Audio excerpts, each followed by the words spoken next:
Chairman Swearingen and members of the Assembly Committee on State Affairs, thank you for inviting us to testify here today on Assembly Joint Resolution 8, a measure designed as a once-and-for-all step to rein in the governor's partial veto power.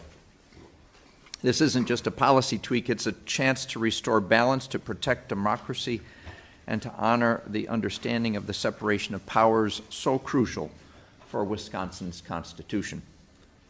At the end of the biennial budget process for every session since I've been a legislator, the same thing happens. For several days prior to debate and passage, legislators and staff pore over the finalized draft budget from the Joint Finance Committee looking for possible loopholes on how a statutory change could be whittled down by the governor's partial veto authority. And then the governor, pen in hand, slices through the budget bill, not just rejecting parts, but rewriting it, in some cases word by word, number by number, to create laws that the public never had a voice in creating and the legislature never debated.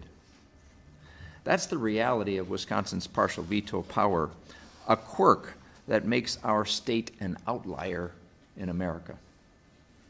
Unlike most governors, who can only veto entire bills or sections, Wisconsin's governor can play legislative surgeon, carving out phrases or digits to craft new policies.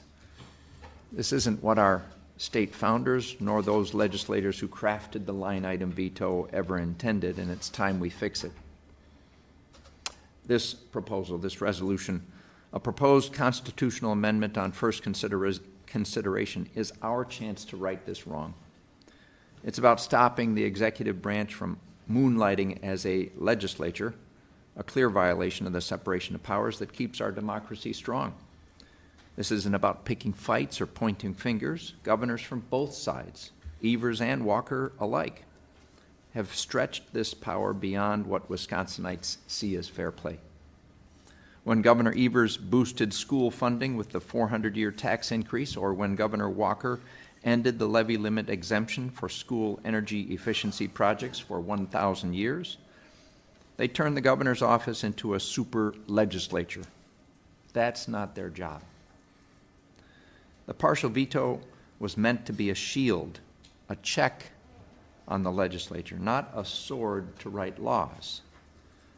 The recent ruling from the Wisconsin Supreme Court shows that the veto still gives governors too much wiggle room to reshape bills in ways that sideline the people's elected representatives. This resolution draws a firm line. It limits the governor's partial veto to rejecting entire bill sections, ones that can stand alone as complete, workable laws, or cutting appropriations. No more rewriting the legislature's work. This brings Wisconsin in line with most states where governors check the legislature, not hijack it.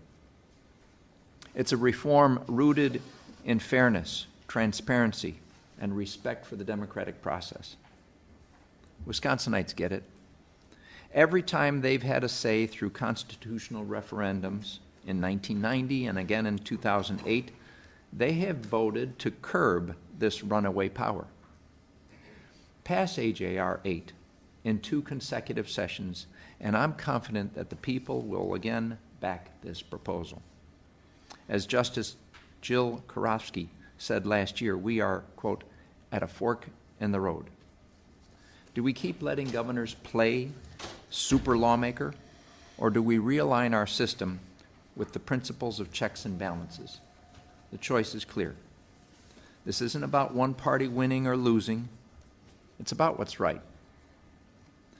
It was wrong when Governor Evers did it. It was wrong when Governor Walker did it. And it will be wrong if we let it continue. AJR 8 strengthens the legislature's voice, honors the will of Wisconsin voters, and makes our state's governance model, once again, a model of fairness, not an exception to it.